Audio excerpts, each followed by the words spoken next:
convert 5,280 feet to kilometers. We were given 5,280 feet, and we want to convert them to kilometers. First, we'll multiply through our conversion factor that relates feet to inches.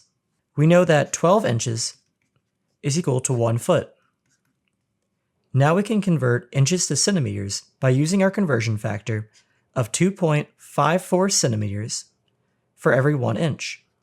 Then we can convert centimeters to meters by multiplying through our conversion factor of 1 meter is equal to 100 centimeters. Finally, we can convert meters to kilometers by using the conversion factor that 1 kilometer is equal to 1,000 meters.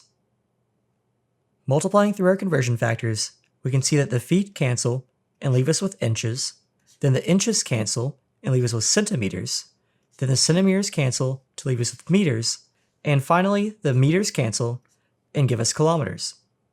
To solve this, we multiply 5,280 by 12, then by 2.54, then divide by 100, then divide by 1,000.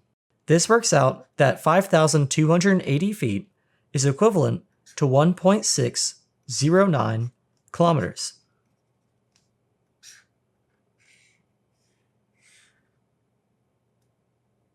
If you found this video helpful, don't forget to leave a like, subscribe, and let me know in the comments what topics you'd like to see next. Thanks for watching.